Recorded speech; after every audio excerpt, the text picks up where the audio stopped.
Kata-kata memiliki kuasa yang sangat besar dalam kehidupan kita. Alkitab mengajarkan bahwa lidah dapat membawa kehidupan atau kematian. Halo, selamat pagi. Shalom bagi kita semua. Bertemu lagi bersama saya di PPKM. Pagi-pagi kita merenung. Saudara-saudara yang terkasih, apakah Anda pernah mendengar pepatah yang berkata lidah tidak bertulang? Lidah kita itu memang gak bertulang ya, tapi bisa mematahkan hati orang. Makanya kita harus hati-hati dalam perkataan kita. Firman Tuhan juga bilang lidah itu lemah lembut tapi bisa mematahkan tulang. Betapa luar biasanya kuasa lidah, bisa mematahkan hati orang, bahkan bisa mematahkan tulang. Artinya apa ya? Lidah kita itu bisa membangkitkan semangat orang tapi juga bisa melemahkan semangat orang. Lidah kita ini bisa membangun tapi juga bisa menghancurkan. Bisa membuat orang bangkit untuk hal yang baik atau bangkit untuk hal yang buruk ya. Tidak ada yang bisa menguasai lidah Anda, tapi Anda bertanggung jawab juga untuk setiap suara yang Anda keluarkan. Tahukah Anda bahwa lidah kita menentukan hidup kita di bumi dan juga di surga dalam kekekalan nanti? Firman yang akan kita pelajari dalam renungan kali ini adalah dari Amsal 18 ayat 20-21. Berkata demikian, perut orang dikenyangkan oleh hasil mulutnya, ia dikenyangkan oleh hasil bibirnya. Hidup dan mati dikuasai oleh lidah. Siapa suka menggemakannya akan memakan buahnya. Ketika kita melamar pekerjaan, tahukah Anda bahwa kita diterima bekerja di suatu tempat bukan karena penampilan saja, bukan karena ijazah saja, tapi ada fase interview atau wawancara yang kemudian menjadi penentu akhir. Apa kita diterima bekerja atau tidak? Firman Tuhan gak pernah salah. Perut orang dikenyangkan oleh hasil mulutnya. Bagaimana seseorang ketika dia bisa menguasai lidahnya, dan dia beroleh kepercayaan dari atasannya, lalu dia berada pada posisi yang lebih tinggi dan diberikan sebuah jabatan.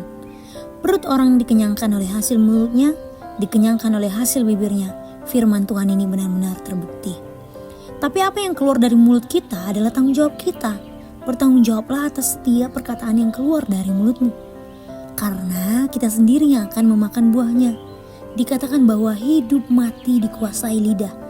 Tidak hanya tentang kehidupan kita di bumi, saudaraku, tapi di dalam kekekalan, kita juga akan bertanggung jawab atas perkataan kita. Firman Tuhan dalam Matius 12 ayat 36 berkata, tetapi aku berkata kepadamu, Yesus berkata, setiap kata sia-sia yang diucapkan orang harus dipertanggungjawabkannya pada hari penghakiman.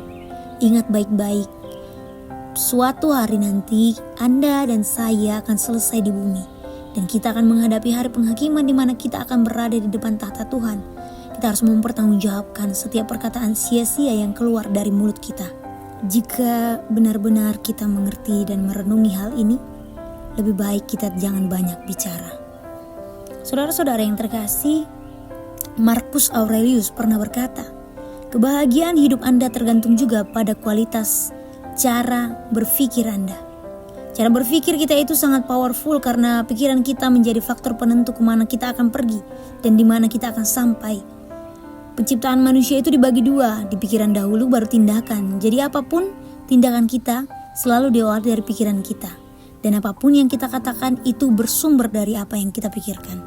Anda dan saya akan menjadi bos dari pikiran kita. Pikiran kita cuma menunggu apa yang kita mau. Semua tergantung dari kita. Kita adalah mandor dari semua pikiran positif atau pikiran negatif. Dan yang menciptakan semua dunia itu, baik dunia yang positif, kesuksesan, kebahagiaan, atau dunia yang negatif, dunia kesengsaraan, dunia kemiskinan, dan segala macam hal itu dimulai dari pikiran kita. Itu menurut para filsuf. Jadi semua di dunia ini dimulai dari pikiran kita. Dan pikiran kita akan menjadi kata-kata. Kata-kata akan menjadi tindakan, dan tindakan akan menjadi sebuah kebiasaan. Dan kebiasaanlah yang akan membentuk karakter Anda.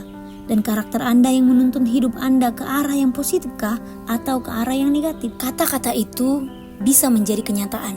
Dari kata bisa menjadi nyata. Itu bukan sebuah kebetulan. Ada banyak hal di dalam hidup ini yang kita rasakan bahwa kayaknya ini kebetulan banget deh. Tapi ternyata itu bukan kebetulan, saudaraku. Ada penjelasannya. Saya ingin mengajak Anda semua coba diingat-ingat kembali momen indah saat-saat dimana kalian memikirkan sesuatu lalu mengatakan, pasti suatu saat nanti saya bisa liburan ke sana. Atau, saya pasti bisa memenangkan pertandingan ini. kata-kata yang baik terus di pikiran, ternyata kejadian. Pernah nggak kalian memikirkan sesuatu, ternyata malah beneran ada? Contohnya, kalian lagi mikirin uang, tiba-tiba ada yang beneran transfer uang ke kalian. Lagi mikirin teman lama yang udah lama nggak ketemu, tiba-tiba temennya nelpon. Atau mungkin lagi mikirin makanan, tiba-tiba ada yang traktirin makanan. Persis seperti apa yang kalian pikirkan dan bayangkan. Apa yang Anda ucapkan memiliki sebuah kekuatan. Jadi hati-hati dengan apa yang Anda ucapkan. Tanpa Anda sadari, sebenarnya Anda menarik semuanya itu dan membuat itu menjadi kenyataan dalam hidup. Nah, satu hal lagi yang ingin saya jelaskan pada hari ini. Ketika kamu bilang pada saya kan bilangnya jangan sampai kepleset. Saya kan bilangnya jangan sampai telat. Kok malah telat? Yang terjadi kok malah diputusin? Satu hal yang ingin Anda ketahui pada bagaimana otak kita yang cerdas ini diberikan Tuhan bekerja. Otak kita itu nggak mengenal kata tidak. Oke, contoh. Sekarang saya ingin bilang kepada semuanya yang mendengarkan renungan ini, jangan pernah mikirin seekor kucing yang pakai celana pink terus joget-joget. Jangan pikirkan. Nah, sekarang pasti ada yang bayangin kan? Justru malah kita pikirkan. Makanya cara kerja otak kita itu tidak mengenal kata tidak. Jadi daripada kamu mengatakan kata-kata negatif dengan berawalan tidak, mending kamu ganti, misalnya jangan telat. Atau tidak telat, ganti dengan tepat waktu. Tidak rugi, berarti kamu ganti dengan selalu beruntung. Itulah kata-kata yang perlu kita katakan setiap hari. Bedanya kata-kata negatif dan beberapa hal yang di atas membuat kita harus benar-benar menjaga apa yang kita katakan. Karena kuasanya sangat besar. Dengan mengatakan pikiran negatif pada dirimu, kamu sedang mengutuki hal negatif pada dirimu. Kalau bangun pagi atau pagi ini kamu lihat kaca lalu kamu bilang, aduh kok ada keriput, aduh kok ada jerawat, wajahku makin jelek deh. Percaya deh, kita sedang menarik kondisi jelek itu ke dalam kehidupan kita dan ke wajah kita. Sehingga semesta yang diciptakan Tuhan dengan luar biasa ini akan bekerja untuk menarik perkataan itu kepada dirimu. Paling bahayanya lagi apa teman-teman? Dan para orang tua ya, ketika Anda terus mengatakan anak Anda bodoh, jelek, dekil, kotor, bandel, dan nakal, percayalah semua akan semakin menjadi seperti apa yang sering Anda katakan setiap hari. Bayangkan, seseorang yang sejak kecil selalu mendengarkan kata-kata negatif seperti kamu gak bisa, kamu gak berharga. Kata-kata itu bisa membuatnya kehilangan rasa percaya diri dan tidak melihat potensi yang Tuhan berikan dalam hidupnya. Sebaliknya, jika seseorang mendengar kata-kata penuh kasih, dorongan seperti kamu berharga di mata Tuhan, atau Tuhan punya rencana baik dan indah bagimu, hatinya akan dikuatkan dan ia akan semakin bertumbuh di dalam iman. Yesus sendiri menunjukkan bagaimana kata-kata memiliki kuasa. Dengan firman-Nya ia menciptakan dunia. Kejadian 1. Dengan kata-katanya ia menyembuhkan, mengampuni, dan memberikan kehidupan. Sebagai murid-muridnya kita dipanggil untuk menggunakan kata-kata kita juga dengan kata-kata yang bijak untuk membangun dan bukan untuk meruntuhkan, untuk mengasihi dan bukan untuk menyakiti. Refleksi untuk kita pada pagi hari ini, bagaimana kita menggunakan kata-kata dalam kehidupan kita sehari-hari? Apakah kita sering mengucapkan kata-kata yang membangun atau yang meruntuhkan? Mari kita belajar dan sama-sama terus belajar mengendalikan lidah kita dan hanya mengucapkan hal-hal yang membawa berkat bagi orang lain dan bagi diri kita sendiri. Selamat beraktivitas hari ini. Semoga renungan ini berguna bagi kita semua. Kita berdoa. Tuhan, ajarilah kami untuk menggunakan kata-kata kami dengan bijaksana. Biarlah setiap perkataan yang keluar dari mulut kami menjadi berkat bagi orang lain dan bagi diri kami sendiri.